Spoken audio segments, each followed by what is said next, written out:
Adventures of Irvingman! Yes, it's Irvingman, strange visitor from California who came to Tacoma with powers and abilities far beyond ordinary YouTubers.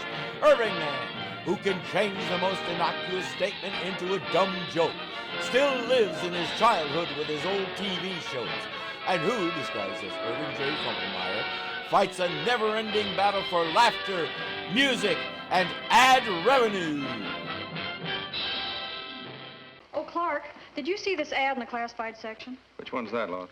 The man who makes dreams come true. Hey, that'd be a great title for a Superman episode. Consult the dreamer today. Make your good dreams come true and learn how to escape the consequences of a bad dream. See the dreamer at 819 Half Moon Road.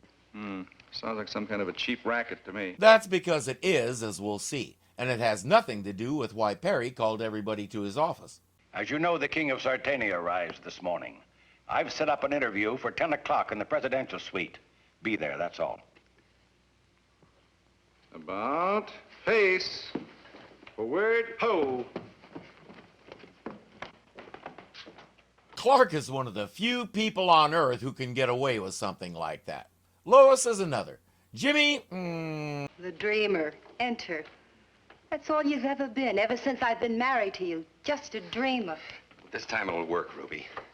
I promise you we'll be rich. Yeah, I've heard that before. And what happens? We get run out of town. Come on, I'll show you the setup.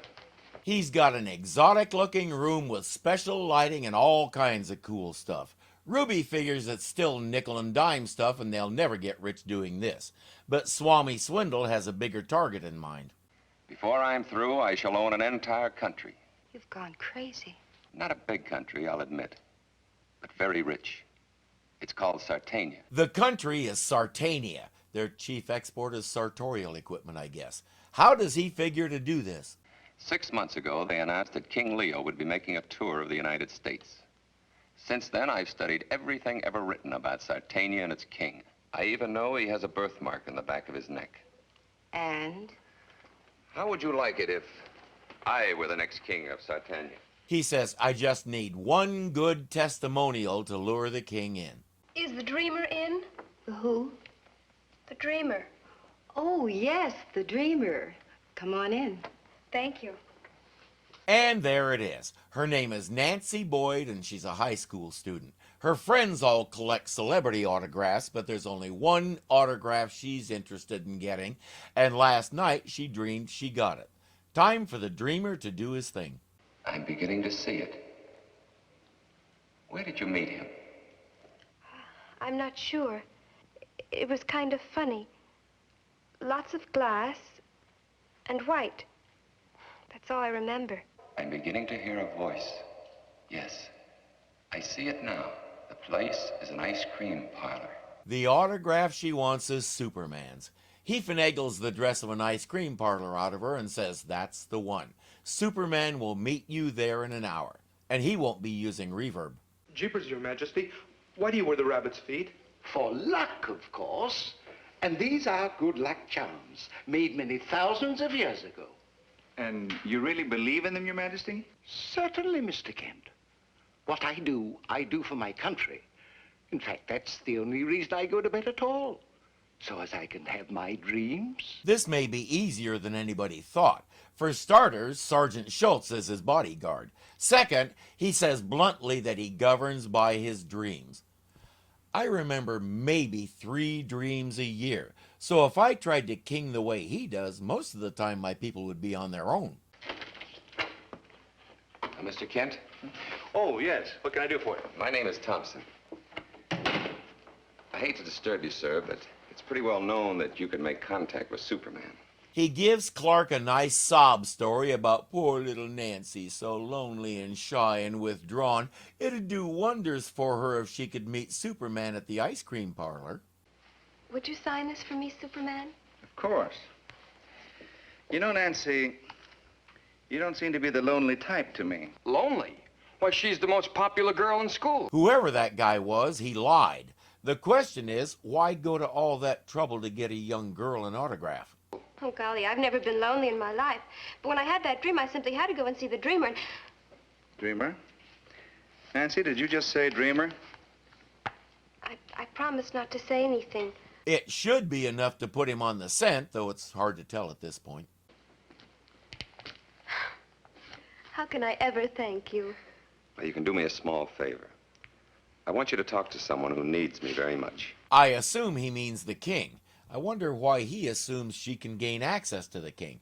But somehow she does. It's amazing what you can accomplish off screen. Lois, will you do something for me? Will you go over there and pretend to be a client or something and find out everything you can about this character? Okay, but if there's a good story in it, it's mine. Of course, I just want the information. You can have the byline. He may wish he hadn't made that deal because this is going to be a big one.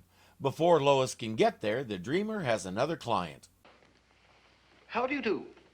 I'm King Leo. I've come to see the dreamer, please. You, a king? Oh, I realize without my royal robes. Of course he's the king. And look at that noble brow. And I seem to see a royal birthmark on the back of your neck. Proof positive that he can read. But the king is duly impressed at how much the dreamer knows about him. Let the flim-flam begin. I see another dream. Yes, a dream that came to you about a week ago while you were sleeping. Isn't that usually when dreams happen? Sir Ian McKellen in a previous life is way too gullible. He describes a dream he had. The dreamer interprets it and tells him what to do to fulfill it. Your dream is in two parts. The first is that you are in danger of falling from your throne. You are being secretly dragged down by your nephew, who will inherit the throne. You mean William is conspiring against me? Dreamer says you must protect your throne with an edict that declares who will succeed you if anything should happen to you. It should be the person you trust the most in this moment. I wonder who that might be. Why, it's you. Right now, I trust you more than anyone in the world.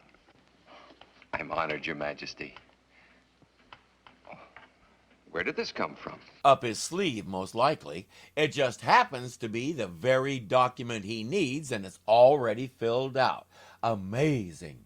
I, King Leo of Sartania, hereby appoint Rutherford Jones, also known as the Dreamer, as my regent and heir to my throne. I went to grade school with a kid named Rutherford.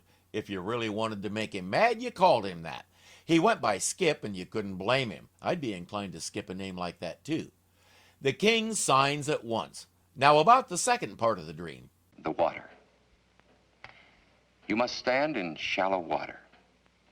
And the bright little fish, they are sparks, electric sparks. As you stand in the water, you must grasp the end of a live electric wire. Now the charge will pass harmlessly through your body. Harmlessly in the sense that it won't do any harm to the electricity. Your body, on the other hand? Destroying the energy of your nephew. He's all set to go do it right away, after he greets the lady. Miss Lane. I'm afraid I don't... Oh, I'm King Leo, Miss Lane. Oh, Your Majesty, of course. But what are you doing here? Oh, I came to see the dreamer, and he's marvelous. Absolutely marvelous. I gather you're acquainted, huh? Yes, we met this morning. Miss Lane is a reporter for the Daily Planet. So much for that undercover assignment. Make up some excuse and get out of there. I don't know what you're up to, but I certainly intend to find out. As if Lois would ever do the safe thing. It's unfortunate, Miss Lane, but you've recognized the king. And you're the only one who knows he's been here. I won't be the only one for long. I'm afraid you shall be. Put that away, you fool. Don't interfere, Ruby. But a gun, you promised you'd never use one. This time we're playing for keeps, my dear. It's a good thing they never think of just shooting them right then and there. Right now, his idea of playing for keeps is having her tied up and gagged in another room. In yet another room, his office, Clark is fretting because he hasn't heard from her. But he won't have much time to think about it because he just got a call from Bronsky, the king's bodyguard. Yes, Mr. Kent. This is exactly what he intends to do. I have drawn the bath, and I have prepared the wire. I simply had to tell someone. They should be at an embassy or consulate or something similar. Doesn't the place have any staff? There should be guards everywhere. Call a few of them to come in and restrain him. Instead, he sets everything up and calls Clark. He really is Sergeant Schultz. Jawohl, Herr King Guy.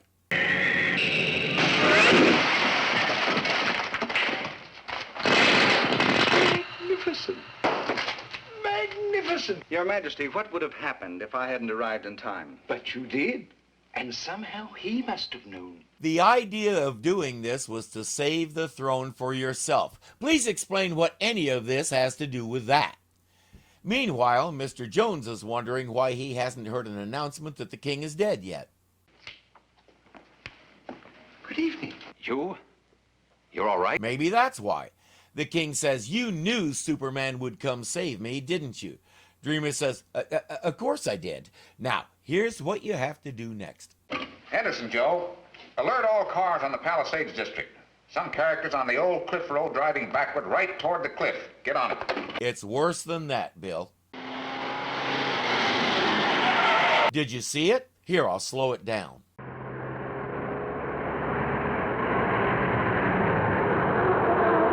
He's also blindfolded. This is what the Dreamer told him to do to save his throne.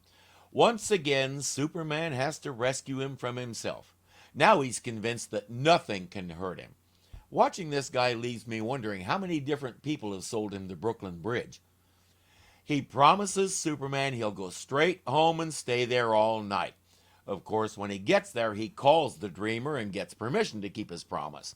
Dreamer can't believe this is happening. He says, "Keep your promise." As quick as he hangs up, he drags Ruby out the door. He'll take care of this himself.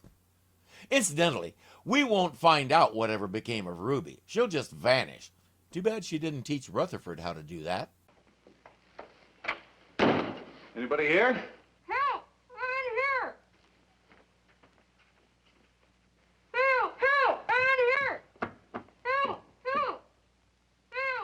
He has to keep up the image of Clark Kent as the world's biggest weenie who can't open a door by himself and has to go get help from Superman.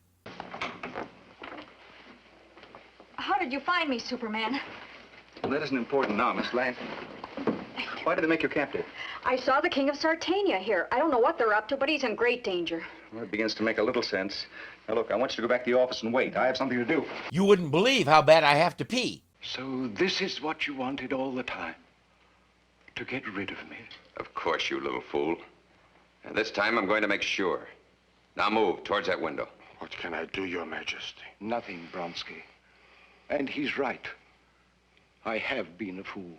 Excuse me, but if Bronski's the bodyguard he's supposed to be, he's going to rush and tackle this guy and get the gun away, even if he has to take a bullet himself. Unfortunately, Schultz doesn't even have his rifle. It's a long drop, Your Majesty, but swift. Then I shall be king of Sartania. You first, Your Majesty. So you're the Dreamer, huh? Please, Superman. I'm His Majesty's bodyguard. Permit me.